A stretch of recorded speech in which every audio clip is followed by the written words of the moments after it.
Bismillahirrahmanirrahim. Assalamualaikum warahmatullahi wabarakatuh.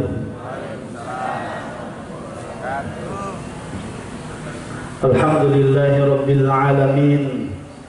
Wassalatu wassalamu ala asrafil anbiya'i wal mursalin Nabiyyina Muhammadin wa ala alihi wa sahbihi ajma'in, amma ba'du. Qala Allah Ta'ala fi kitabihil karim, a'udzu billahi minasy syaithanir rajim. Bismillahirrahmanirrahim. Ya ayyuhan nasu taqu rabbakumul ladzi khalaqakum min nafsin wahidah wa khalaqa minha zawjaha wa batha minhuma rijalan katsiran wa nisaa'a wattaqullaha alladzi tasaaluna bihi wal arham innallaha kana 'alaikum raqiba. Yang kami muliakan Bapak Ketua PCM Balong Panggang dan PCA Balong Panggang, tokoh masyarakat, para alim ulama, serta Bapak Ibu sekalian yang dirahmati oleh Allah Subhanahu wa Ta'ala. Pertama, marilah kita panjatkan rasa puja dan puji syukur kehadirat Allah Subhanahu wa Ta'ala yang senantiasa memberikan banyak sekali kenikmatan kepada kita, nikmat kesehatan, nikmat kesempatan, dan yang paling penting adalah nikmat iman, sehingga kita bisa menjalankan ibadah sesuai dengan tuntunannya.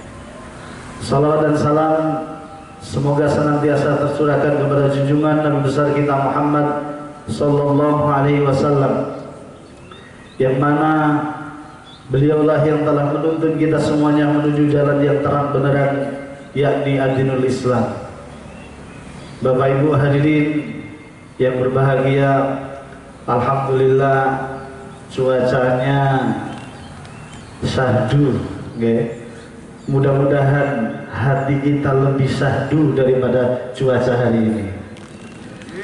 Tapi ini mungkin tanda alam, nanti kalau gerimis tiba-tiba hujan, berarti kita akhiri gitu aja ya. Bapak Ibu hadirin yang dirahmati Allah, banyak di antara kita dan anak-anak kita menginginkan agar hidupnya sukses.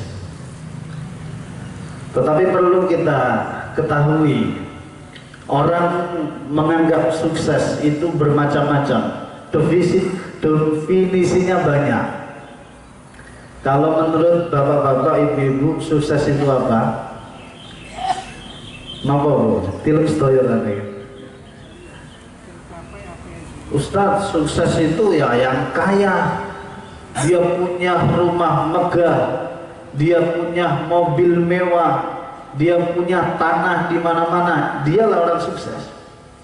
Jadi menurut dia, sukses itu adalah orang yang kaya, crazy rich. Ada yang mengatakan orang yang sukses adalah orang yang memiliki kedudukan tinggi, dia berpangkat. Tetapi dalam fakta sejarah tidak selalu demikian. Kalau orang menganggap bahwasanya orang yang sukses adalah orang yang berpangkat, maka orang yang paling layak disebut sukses adalah Fir'aun. Tapi tentu semuanya kita tidak setuju kalau mengatakan Fir'aun adalah orang yang sukses. Justru Fir'aun adalah lambang kegagalan. Kalau mengatakan bahwasanya orang yang sukses adalah orang yang memiliki harta banyak, maka yang paling layak disebut sukses adalah Qarun. Qarun itu saking kayanya sampai orang Balong Panggang kalau menemukan harta di dalam tanah disebut harta karun. Tapi Qarun gagal total. Qarun diadab oleh Allah karena kesombongannya, innama utituhu ala ilmin indi. Ini semuanya karena ilmu yang ada pada diriku. Itu Presiden Peru 2 kali. Kalau saya lihat fotonya sih ganteng, kaya, berpengaruh. Tapi di akhir hidupnya dia mengambil pistol, kemudian diletakkan di kepalanya, kemudian dia mati. Artinya dia mati bunuh diri, karena sebelum bunuh diri dia diketahui bahwasanya dia korupsi, dia malu. Ada artis Korea, Jong Hyun, banyak yang kenal, bahkan populer sampai seluruh dunia. Apakah dia bisa disebut sukses? Tidak. Di akhir hidupnya kemudian dia menghirup racun sampai terkapar di hotel, diketahui kakaknya, kemudian dibawa ke rumah sakit. Di tengah perjalanan kemudian dia mati. Lalu apa sesungguhnya sukses itu? Kalau kita mendoakan anak kita supaya jadi orang sukses, seperti apa? Kalau kita ingin jadi orang sukses itu seperti apa sukses itu? Maka kesuksesan yang sejati, dan semua sepakat bahwasanya ketika orang itu dinyatakan masuk surga dan berjumpa dengan Allah, karena di situ kenikmatan yang sesungguhnya. Dan saya doakan semua yang hadir di sini mudah-mudahan masuk surga. Kalau menurut dunia, sukses di dunia itu seperti apa? Sukses di level dunia adalah saat dia bisa menjadi husnul khotimah. Dia happy ending. Di saat wafat, dia wafat dalam keadaan husnul khotimah, dalam keadaan taat. Yauma la yanfa'u malun wala banun illa man atallaha biqalbin salim. Pada hari di mana tidak lagi bermanfaat harta dan anak-anak, kecuali dia menghadap kepada Allah dalam keadaan hati yang bersih, hati yang tenang, hati yang suci. Inilah yang sesungguhnya yang harus kita perjuangkan. Karena kehidupan ini banyak godaannya. Sifat-sifat jelek itu gampang sekali masuk ke dalam hati kita. Sehingga perlu kita mujahadah, kita perlu berjuang bagaimana supaya hati kita senantiasa bersih sampai mati, sehingga pas ketika mati kita mati dalam keadaan husnul khotimah. Karena semua ini casing, pakaian ini casing, mobil kita ini casing, jabatan itu casing, tapi yang tahu Allah. Bagaimana hati itu? Innallaha la yanzuru ila suwarikum wa amwalikum walakin innama yanzuru ila qulubikum wa a'malikum. Allah tidak melihat harta, pakaian, wajah kalian, tapi yang dilihat oleh Allah adalah hati dan perbuatan kalian. Makanya kemarin kita melaksanakan ibadah bulan suci Ramadan. Ya, banyak orang yang semangat beribadah, harus khatam beberapa kali.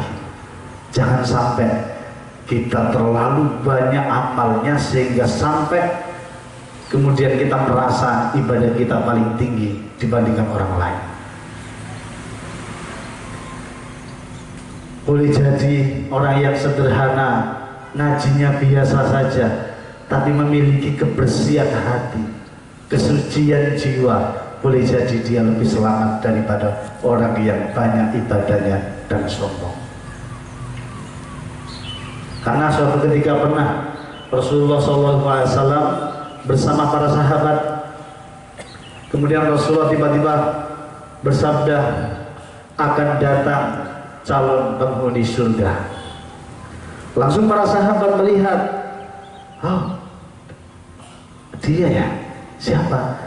Yaitu orang yang habis wudhu, kemudian jenggotnya masih basah, kemudian tangan kirinya membawa sandal. Perhatikan orangnya. Karena sahabat ketika menerima informasi dari Nabi, apalagi calon ahli surga, maka semua mata tertuju kepadanya.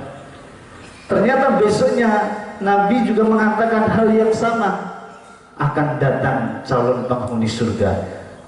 Dua hari ini ternyata orangnya masih sama. Ketiga kalinya, pada hari ketiga Nabi Muhammad juga bersabda seperti itu, akan datang calon penghuni surga dan orangnya masih sama. Sehingga ada salah satu sahabat yang memiliki trik bagaimana supaya dia tahu rahasianya agar dia bisa meniru amalannya dan kemudian mendapatkan stempel surga. Akhirnya dia berpura-pura, "Pak, saya di rumah ada lagi masalah. Boleh dong, boleh tak kalau saya menginap di rumah Bapak selama 3 hari?" "Oh, silakan." Hari pertama dilihat, kan ini lagi monitor ya, jadi dilihat. Mungkin dia nggak tidur karena ingin menyaksikan ibadah apa yang dia lakukan sehingga dia diakui bahkan calon penghuni surga. Maka ternyata tidak ada amalan yang spesial. Loh, lah kok gak tahajud? Nah ini mungkin cocok kalau Bapak Ibu sing jarang tahajud ini. Kok gak tahajud? Dia hanya berzikir sebentar ketika terbangun. Oh, mungkin dia kelelahan. Coba besok tak lihat lagi. Ternyata hari kedua juga tidak tahajud. Dia terbangun dikit, dikit, tidur lagi. Hari ketiga juga demikian, tidak didapati bahwasanya dia ahli ibadah, biasa saja. Sehingga dia merasa kecewa.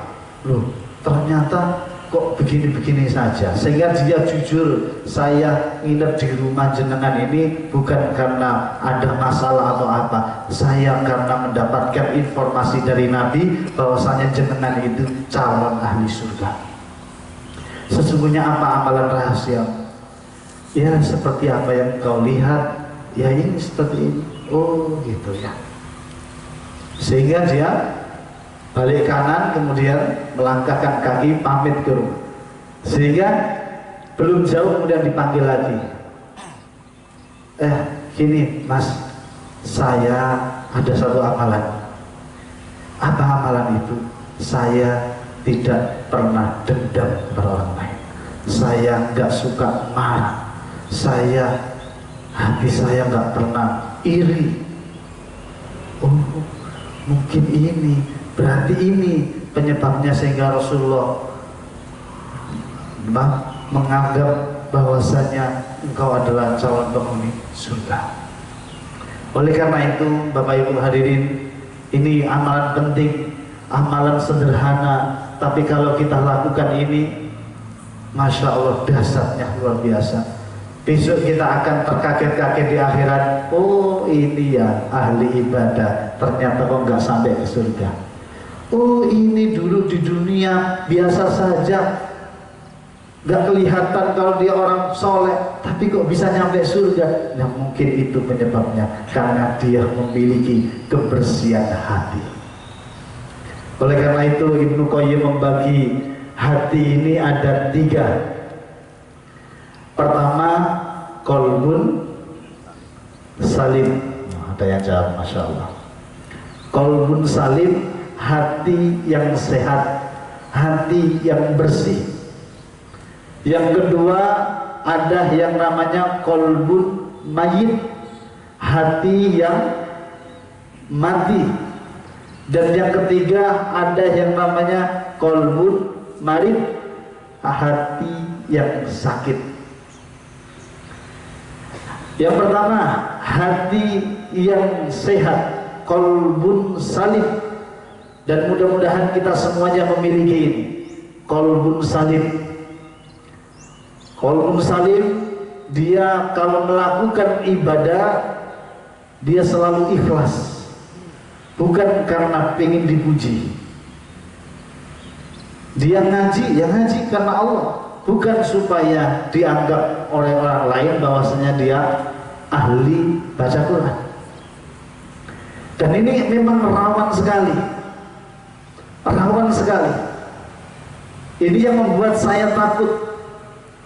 Karena ternyata orang yang pertama besok yang dimasukkan ke dalam neraka bukan orang yang nakal, bukan orang yang mencuri, bukan orang yang berzina, tapi orang yang pertama kali besok akan diseret ke dalam api neraka justru orang yang melakukan amalan puncak. Dan ini berarti penting sekali. Kebersihan hati jauh lebih penting daripada apa yang nampak di mata orang.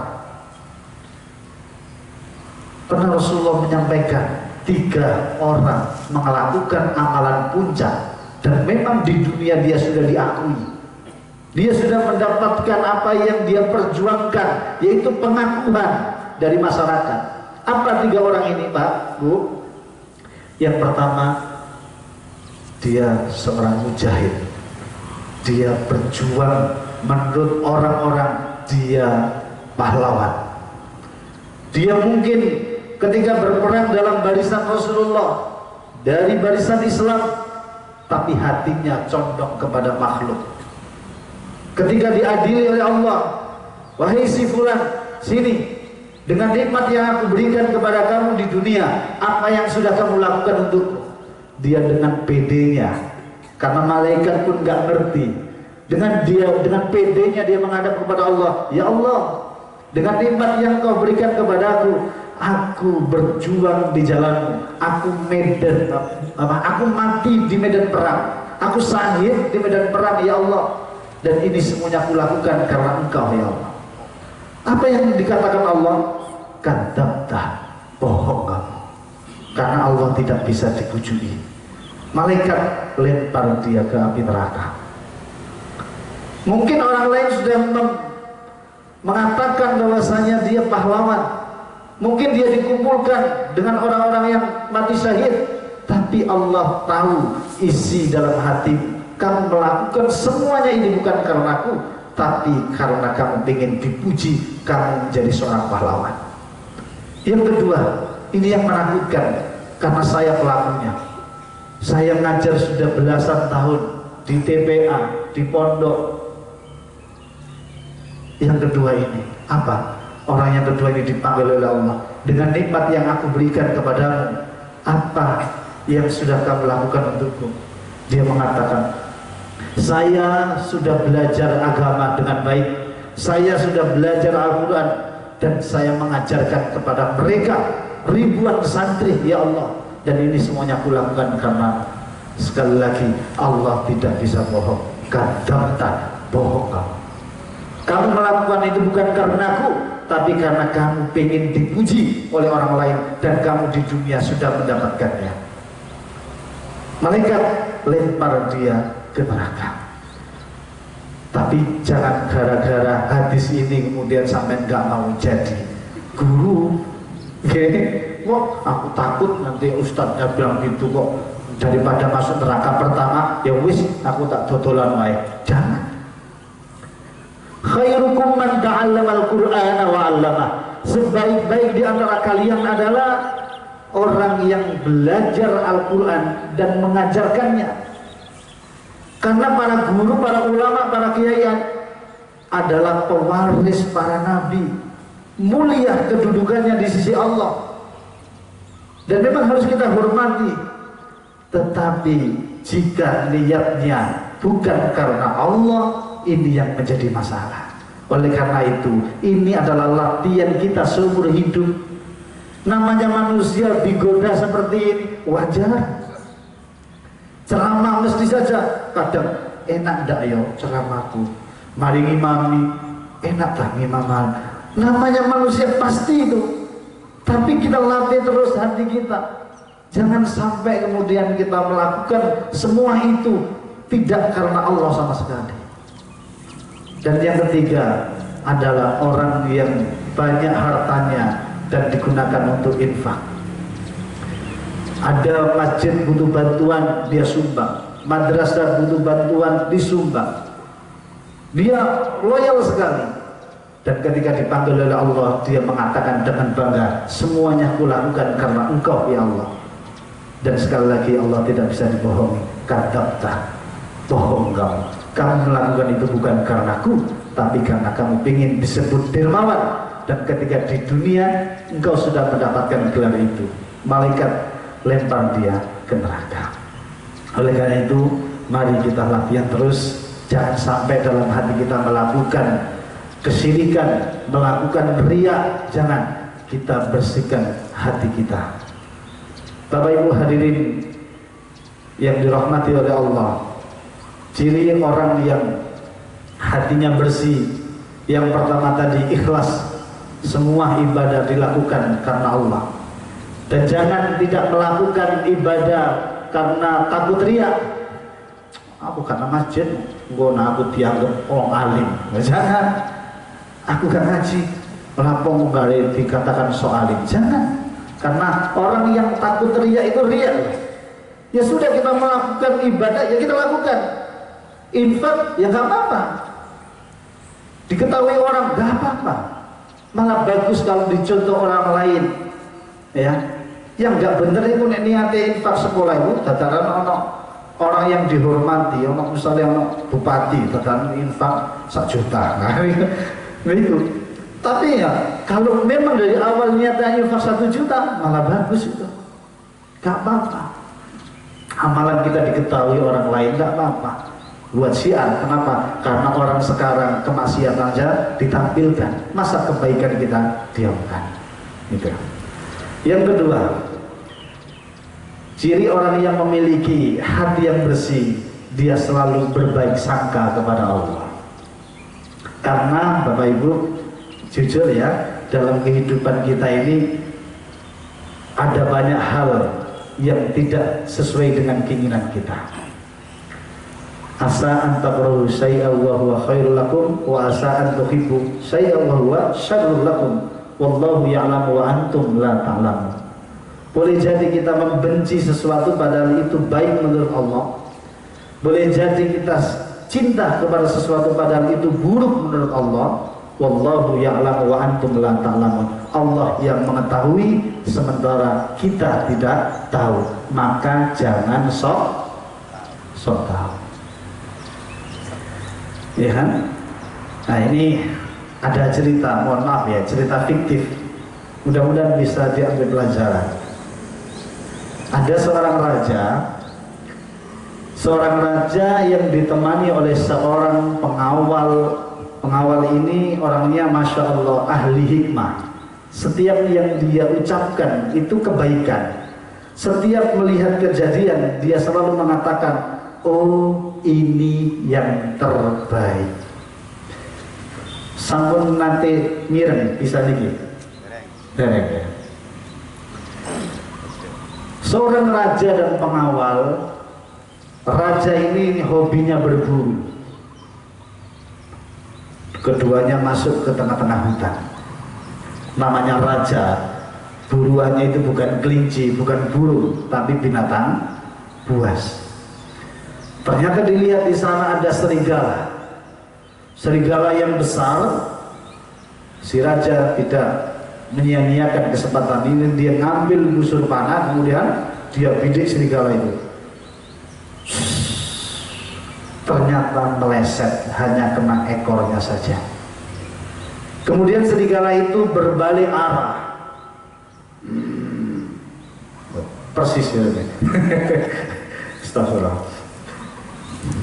Allah ya, saya lanjut aja. Akhirnya, iya, sahabat tersinggung, persis ya. Ikut apa lagi mana? Akhirnya apa? Dia mengejar raja itu. Namanya raja punya pikiran cerdas. Kalau saya lari pasti kena, daripada kena saya lawan. Akhirnya terjadi duel antara raja dengan serigala itu. Ketika serigala itu mau menerkam, langsung si raja menangkis, dan ternyata kena jari kelingkingnya dan sampai patah, remuk tulangnya dan sobek. Kira-kira respon pengawalnya bagaimana? Oh, ini yang terbaik. Kira-kira raja mendapatkan komentar dari pengawalnya gitu, senang apa marah? Itu marah. Dasar kamu, tamu pengawal nggak tahu diri, masa rajanya terluka parah begini, kau bilang ini yang terbaik, nanti kalau nyampe istana akan aku kurung kamu di penjara. Nyampe istana, dikurung, dimasukkan ke dalam penjara. Apa respon pengawal? Oh, ini yang terbaik. Pancene pintu wong ini. Akhirnya diobati selama 2 bulan, kata tabibnya. Jangan kemana-mana wahai Paduka Raja, 2 bulan. Kalau sudah sembuh boleh lagi aktivitas. Namanya hobi. Hobi itu kadang nggak bisa dicegah. Bapak-bapak nek kene ana hobi mancing, aja dicegah. Hobi. Akhirnya dapat 1 bulan dia langsung pergi ke tengah-tengah hutan. Niatnya sih hutan yang di luar, bagian luar saja, karena dia masih khawatir. Tapi sekali lagi ini hobi. Akhirnya dia sampai masuk ke dalam hutan. Tiba-tiba ada sekumpulan manusia primitif. Macam mau mirip mana ya? Langsung, oh, ayo tangkap. Kemudian ditangkap, Pak. Senang manusia-manusia primitif, senang. Kenapa? Dapat mangsa yang begitu tampan, namanya raja, sehat tubuhnya, dilihat masya Allah ganteng, senang. Akhirnya dipersembahkan, dibawa ke kepala sukunya, dan sama kepala sukunya di-scan gitu. Ternyata nyampe jari, lah kok buntung. Raja dewa nggak mau persembahan yang cacat begini, buang dia. Akhirnya dibuang, raja tadi dibuang, langsung dia lari terbirit-birit dan teringat kata-kata pengawal. Berarti benar, ini terbaik. Wah, nanti kalau sampai istana akan saya keluarkan. Benar, dikeluarkan dan berjabat tangan. Terima kasih, perkataanmu memang betul, gara-gara ini saya jadi selamat. Tapi yang membuat saya bingung, kenapa kamu saya masukkan ke dalam penjara, kok kamu bilang, oh ini yang terbaik? Jenengan semerap jawabannya. Ya iya. Iyalah, kalau dia tidak dimasukkan penjara, maka dia akan ikut karena dia pengawal setia. Nah, kalau rajanya dibuang, siapa kira-kira yang dibakar? Pengawalnya. Oleh karena itu, apa pelajarannya, Pak? Apa yang ada di mata kita seolah-olah itu adalah sesuatu yang buruk, belum tentu. Berapa banyak orang yang awalnya kena musibah dan dalam waktu yang berdekatan dia justru sujud syukur. Dia mungkin marah ketinggalan pesawat, marah-marah di bandara, semua dimarahin, tapi beberapa jam kemudian dia justru sujud syukur karena mungkin ada bahaya di pesawat itu. Dan kehidupan seperti ini banyak sekali di depan kita. Oleh karena itu sifat yang paling baik adalah kita berbaik sangka kepada Allah. Apa hikmah yang bisa diambil dari pelajaran ini? Tidak kemudian gampang menyalahkan orang lain, tidak gampang kemudian menyalahkan takdir Allah. Boleh jadi itu Allah lagi selamatkan kita. Salah satu tanda bahwasanya Allah cinta kepada hambanya itu cinta kepada suatu kaum, maka kaum itu akan diuji oleh Allah. Boleh jadi karena saking cintanya Allah kepada kita, nek nyawa model potongan dhewek iki mungkin ibadah gak sepiro semangat, dosa isi akeh, ya wis takai ujian. Supaya dengan ujian itu dan dia sabar, maka pahalanya dilipat gandakan, dosa-dosanya diampuni. Sehingga ketika dia mati, dia sudah tidak membawa dosa lagi dan pahalanya menjadi banyak. Karena kesuksesan sesungguhnya adalah saat kita berada di surga. Bapak Ibu hadirin yang dirahmati oleh Allah, oleh karena itu sekali lagi ini adalah amalan hati. Kita ikhlas kepada Allah. Yang kedua kita baik sangka. Dan yang ketiga kita sadar. Sebetulnya banyak amalan hati, ciri orang yang memiliki qalbun salim, tapi di sini akan kami bawakan 3 saja dan tolong diamalkan. Sedikit tapi kita bisa mengamalkannya tentu lebih baik daripada banyak tapi nggak ada yang nyantol sama sekali. Setuju gak?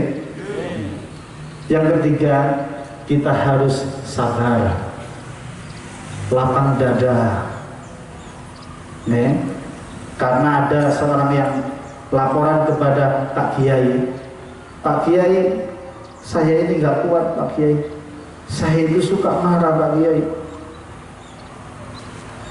Kemudian Pak Kiainya langsung masuk ke dalam kamar, ke ruang dapur, ngambil gelas berisi air, dihadapkan di santrinya, Nina, dan kiainya ngambil satu genggam garam, kemudian dimasukkan ke dalam gelas, silakan diminum. Nah, kira-kira diminum tidak sama santrinya? Diminum tapi gak kuat, hanya satu tegukan langsung dilepehno. Gak kuat Kiai, asin Kiai. Kamu ngerti nak maksudnya? Masih nggak ngerti yang lain. Oke, kalau gitu ikut Pak Yai, diajak ke belakang rumah Kiai, ada danau yang luas, yang segar airnya. Sambil nyuruh santrinya, bawa itu garam satu karung. Dibawa sama santri itu garam satu karung. Kemudian garamnya disebarkan di danau itu. Silakan diminum airnya. Kira-kira berubah tidak rasanya? Tidak sama sekali. Apa maksudnya? Wahai anakku, kamu paham? Masih gak ngerti. Wah, pasti ya, gak paham menarik. Langsung dijelaskan sama kiainya. Ini loh nak, kalau hatimu itu kecil hanya seperti gelas, masalah dikit saja kamu gak akan kuat. Tapi kalau kamu memiliki hati yang seluas samudra, hati yang seluas danau itu, masalah satu karung pun gak ngefek bagi kamu. Nah, sekarang tugas kamu, silakan dilapangkan hatimu. Jangan gampang marahan, jangan sumbu pendek. Biasanya Bu, kalau suka marah itu nafasnya ngos-ngosan, cepet apa lambat? Cepet kan? Benar kan? Guyuman ya? Ya kan? Kalau nafas normal kita jenengan begini sambil mendengarkan pengajian, paling nafasnya 12 kali sampai 20 kali per menit. Monggo mangke dihitung. Tapi nek pas mayak karo bojone, hitungan. Cepet kan? Nah ternyata ada teorinya, pernah diteliti. Hewan, coba, hewan yang nafasnya cepat, apa? Yang melayani buanter gitu. Apa itu? Anjing itu sampai 30 kali per menit. Itu dalam keadaan normal. Maka usia anjing itu berapa tahun? Cuma belasan tahun. Belasan tahun wis mati. Paling maksimal 20 tahun. Usia pendek. Artinya apa? Lek sering marah, biasanya cepat. Manusia berapa? Sampai 20 kali per menit, lebih lambat daripada anjing. Ini usianya lebih panjang, betul. Nah, ini hewan yang sakti, nafasnya lambat sekali, bisa ngatur nafas, usianya lebih panjang dari manusia. Apa? Ayo sini sama badai oleh mantu ini. Napa Bu? Nah, masya Allah pinter ini Bu Guru ya. Kura-kura itu tenang kalau nafas itu bisa lama gitu. Makanya bisa sampai tahan 100 tahun. Nah ini monggo, jangan gampang emosional, jangan gampang marah ya. La taghdab walakal jannah, jangan marah, bagimu surga. Itu. Jadi belajar nih. Ojo gak trimo. Oh, aku lapo kok ditakdirno kalau bojo kowe ngene. Oh, padahal wis duwe anak 5. Telat nyesali telat ya. Dinikmati mawon, pasti ada hikmahnya. Boleh jadi ya, suami kita lemot ya. Nganduk kok dek kasur gitu. Pikirannya ndek. Loh. Oh, karuan. Tapi boleh jadi biasanya orang seperti itu sabar.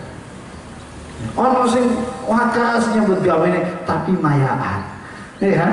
Ya, masing-masing itu ada kelebihan dan kekurangannya. Gak bisa kemudian kita pilih yang sempurna. Ya. Bapak Ibu hadirin yang dirahmati Allah, biar gak tambah lama-lama. Ini sudah berapa menit? Loh, sudah jam 7. Yang kedua tadi, pertama qalbun salim, yang kedua qalbun mayit, hatinya mati. Ya, alhamdulillah di sini nggak ada. Kenapa? Karena qalbun mayit ini dia tidak bisa lagi menerima nasihat. Ya, summun bukmun umyun fahum la yarjun. Dia mata hatinya, mata fisiknya itu buta, telinganya buta, lisannya bisu untuk kebaikan. Dia apa yang diperintahkan oleh Allah justru dia lawan. Nah, ini nggak perlu kita bahas. Insya Allah nggak ada dan jelas nggak ada. Yang ketiga, qalbun marid. Ya, makanya di Google wonten. Qalbun marid itu hati yang sakit. Nah, hati yang sakit ini mungkin kata, ya, tapi beda-beda.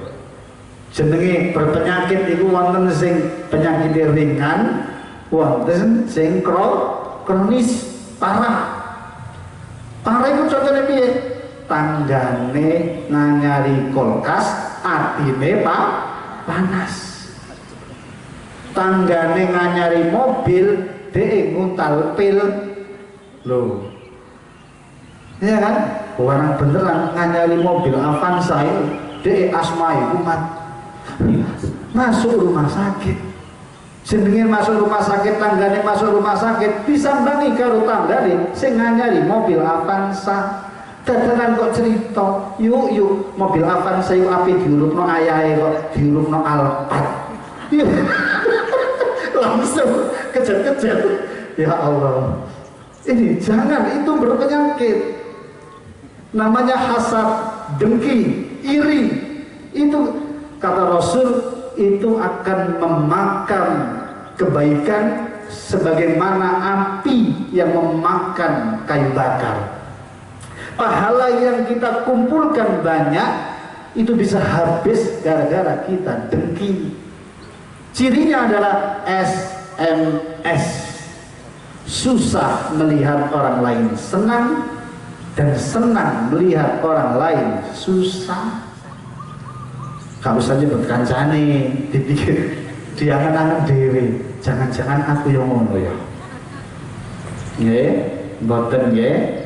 Insyaallah mari kita bersihkan hati, apalagi mari Ramadan, habis Ramadan kita belajar menjadi manusia yang rendah hati, sederhana. Aku pengajian yang bulan apa kemarin, bulan Desember itu, ada yang nyapa saya, loh Ustaz pakai sepeda motor. Ya nggak apa-apa, ya nggak apa-apa. Apa Ustaz malu? Enggak, biasa saja. Yang dilihat Allah itu hati dan amal, bukan fisik. Lah kalau ada orang bapak-bapak usia 60 tahun, nah kok pamer mobil, itu kan persis anak kecil. Iya kan? Anak kecil kan tabiatnya begitu, suka memamerkan, aku tuh mainan ini, itu anak kecil. Ya, tapi kita itu mana nganyari gelang yo, ya, 20 gram. Yuk, dina iki kok sumo. Lho padahal ASEAN. Wah, modus ini. Temen yuk sumo yuk. Ini gak sadar sendiri orang nih. Wah, dia dicekal tangannya. Yuk sumo yuk. Supaya lihat. Jangan seperti itu. Ini dunia cuma sebentar. Cuma sebentar. Ya, mari kita tobat supaya hati kita lebih baik lagi. Ya, lebih bersih lagi. Nah, orang yang cirinya orang yang berpenyakit hati, dia itu sombong, dia itu tidak peka terhadap orang lain. Ini curhat lagi Bu ya. Tanggal 1 Ramadan. Tanggal 1 Ramadan ibu saya itu masuk ke rumah sakit. Di rumah sakit Intan Medika sing saking Lamongan daerah Karangbinangun dekat Belawi itu Semarang. Rumah sakit Intan Medika. Ibu saya dirawat di situ 8 hari. Tapi tahun kemarin ibu saya pernah sakit di rumah sakit di Belawi. Saya diprotes anak saya. Ayah itu punya saudara banyak. Kenapa sih kok ayah terus yang menunggu di rumah sakit?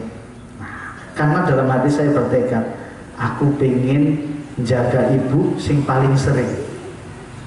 Dan itu saya praktekkan. Sehingga diprotes anak saya yang waktu itu masih usia 7 tahun. Ya, justru di saat itulah pelajaran yang sesungguhnya itu masuk. Ya karena itu ibu saya. Ya harus kita rawat dengan baik. Daripada anak disuruh menghafalkan ya ridallahu fi ridal walidaini wa suhtullahi fi suhtil walidaini. Tatanan orang tua loro gak tau nyambangi. Jadi anak preketek kopong. Tapi justru contoh yang seperti itu di depan mata itulah yang akan dilihat anak. Oh, segitu cintanya ya ayah sama emak. Tahun ini pada tanggal 1 Ramadan ibu saya masuk ke rumah sakit selama 8 hari. Dan alhamdulillah 8 saudara saya itu kompak di jadwal waktunya. Memang buat tabel contoh ini. Dua orang 1 hari, 2 orang gantian, 2 orang gantian kita. Pada hari ke-8 ibu saya boleh pulang. Ibu saya boleh pulang, kemudian saya sudah balik ke Manyar, ke Peganden. Saya tinggalnya di Peganden, di Manyar. Ditelepon sama kakak saya, Dek, manggu lampu kak, mak mari tiba. Duh, mari sholat duha terus tiba. Jatuh, ternyata serangan stroke. Sehingga dibawa lagi ke Intan Medika dan dirujuk ke Rumah Sakit Muhammadiyah Lamongan. Tapi di tengah perjalanan ini saya menemukan pelajaran yang mahal. Dalam perjalanan saya dari Peganden Manyar ke Rumah Sakit Intan Medika, di tengah-tengah di Gresik Manyar itu saya dicegat oleh bapak-bapak. Mas, waktu itu pakai sepeda motor. Mas, nggih, lan apa Pak? Kula minggir, kula mudhun. Lan apa Pak? Kula nunut Pak. Ten pundi? Ten mriku lho, kula asline Weru. Semerap Weru. Bukan Waru lho. Weru. Sanding laut. Nah, maka niku cerita selama perjalanan cerita, Pak, saya dari Gresik Pak cari anak saya itu sudah kerja tapi nggak pernah pulang. Pulangnya itu waktu hari raya saja, setahun sekali. Nah, buatan jenengan telepon ta Pak? Ijo, gak diangkat bojone Pak. Gak wani bojone be, gak tau diangkat. Ibu hati-hati. Jangan menghalangi surga suami. Kalau saya dengan istri saya jujur, aku cinta ibu saya. Sampai pernah tak jana warung Apung Rahmawati, ibu saya pernah loh berduaan be aku. Andok mangan bareng dok warung Apung Rahmawati. Sebenarnya? Wah, kata orang. Kata nak warung. Game ten Gresik jalan-jalan Pak Mangge. Tak aja ibu saya. Senang memuliakan orang tua. Nah, bahkan ketika menjaga di rumah sakit, istri saya malah menyarankan, Mas nang bubu ono wae, dalu-dalu mulai bahaya kok ngantuk. Malah menyarankan suruh menjaga ibu saya. Yes. Balik nang kisah tadi, Pak. Sehingga bapak-bapak tadi nelongso, kula nggih nate Pak mriku nggih ping pindho niki kula. Nang riyen ketemu mboten. Ya Allah, wong perlu nak Gresik kan gak sampai 2 jam. Lah ngono kok butuh setahun nyambangi wong tua. Ku anak model apa? Ya, apa gak dibales kalau anak bensin? Nah, niki evaluasi. Monggo kita perhatikan.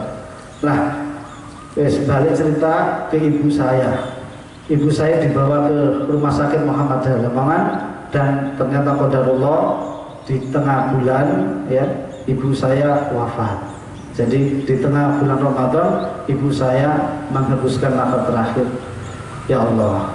Tapi ikhlas ya, karena seakan pun sepuh umur 80-an tahun. Nah semenjak ke rumah sakit Lamongan itu pun bukan sadar, bukan kenal kali anak-anaknya. Ya, mudah-mudahan Allah Subhanahu Wa Taala mengampuni doa ibu dan menerima amal pahalanya. Amin. Tapi monggo sing tasih wonten tiyang sepahe. Monggo temenan niki jenengan maksimalkan. Ini resep penting Bu, tapi jarang disadari. Kamu kok jenengan nek pengen benjing ya kok jenengan iku bakti ten jenengan tulisan niki tunjukno nek jenengan iku bakti ten kene tiyang sepah. Niku rumus kehidupan niki. Cara terbaik begitu. Gak mondokno anak. Ya penting mondokno.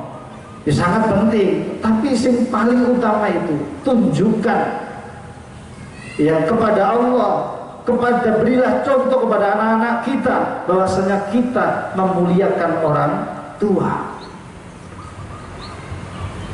Ya, masa gak eling dheweke iki, masa kok lali dheweke iki ketika kita di dalam perut ibunda kita. Aku sih gak pernah hamil, gak ngrasakno. Tapi jenengan mesti ngrasakno kan piye ngandung anak itu. Mengkurep gak iso, melayu gak iso, meluncak gak iso, mual. Bahkan ketika menjelang kelahirannya itu adalah saat-saat yang paling menegangkan antara hidup dan mati. Ketika kita terlahir saat kecil kita dipamerkan ke tetangga, wis iso ngomong ngene yuk, alhamdulillah yuk anakku wis iso mlaku. Bangga kita.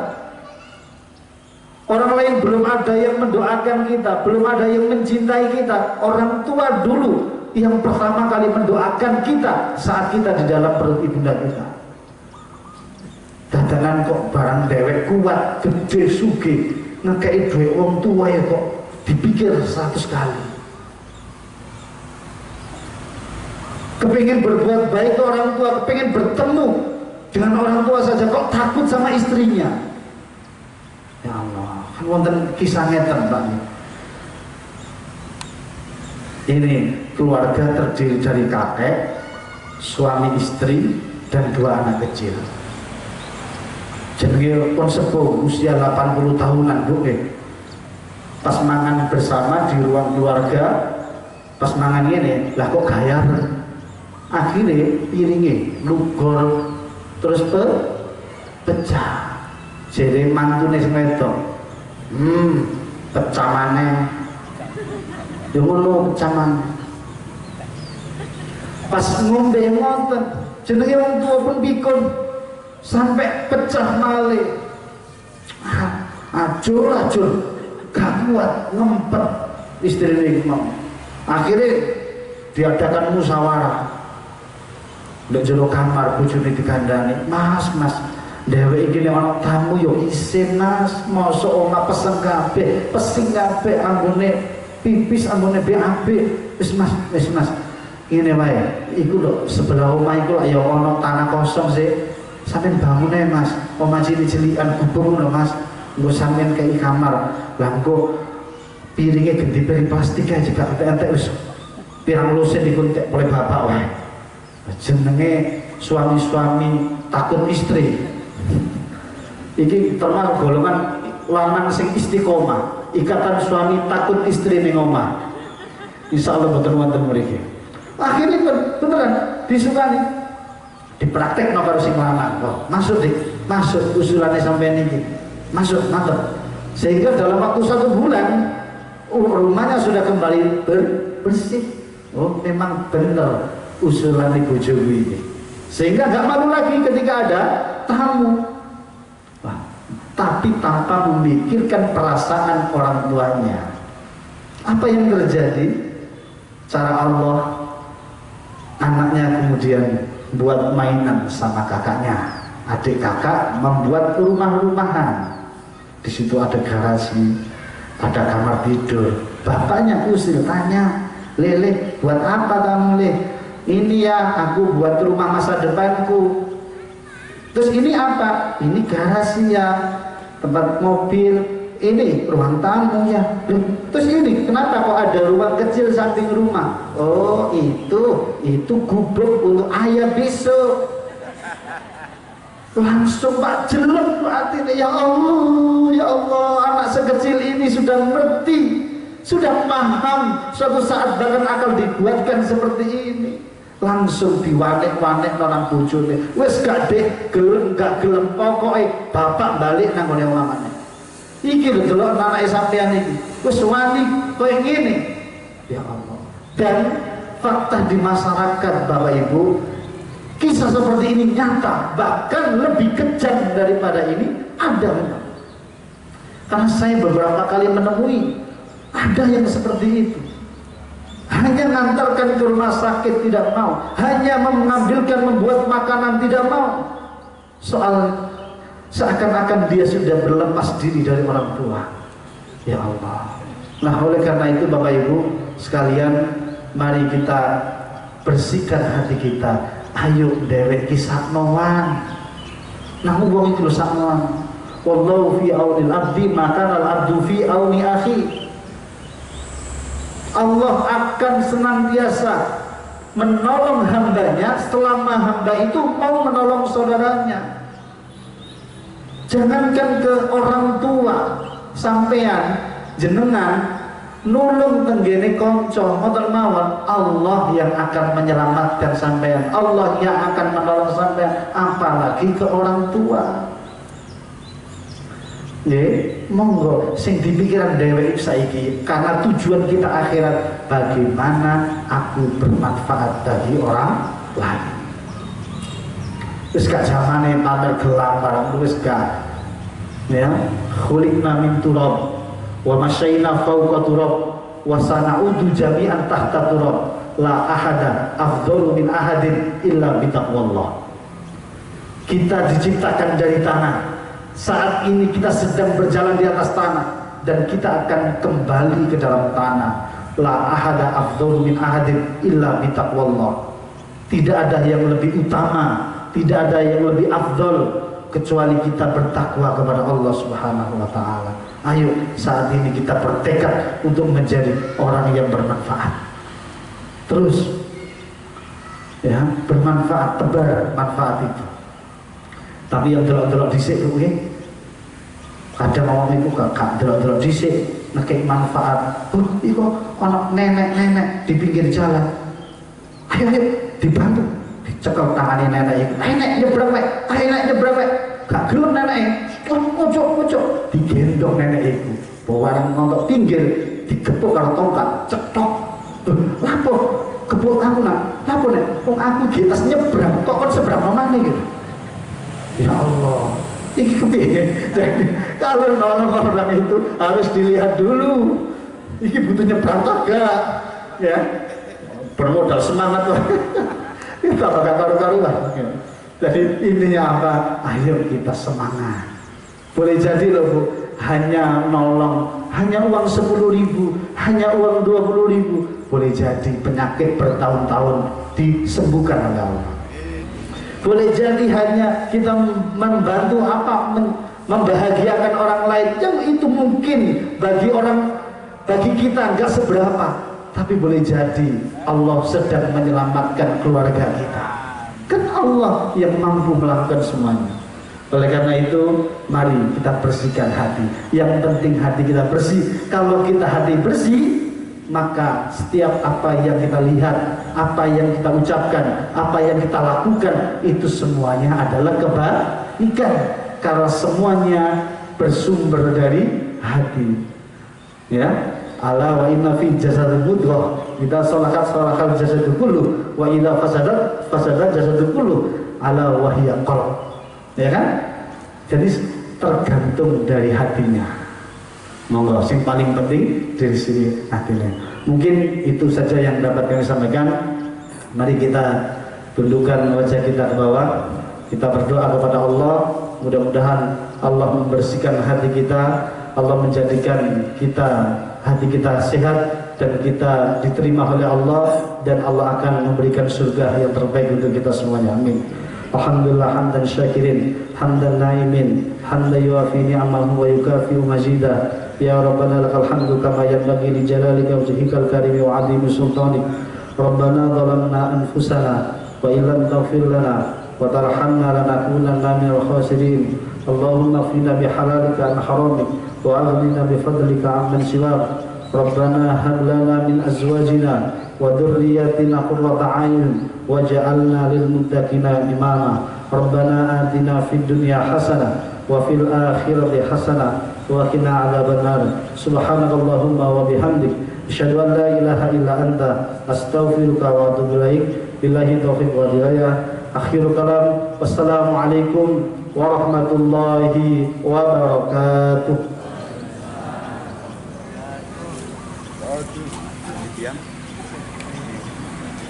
Boleh Mas Rizky.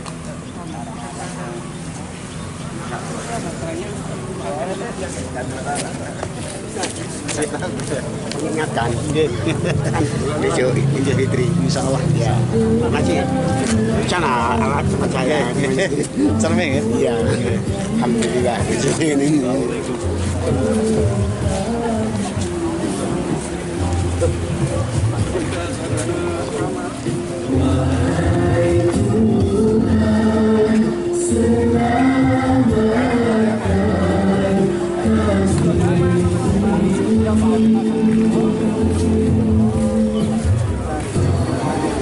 dari segala kejahatan yang kejahatan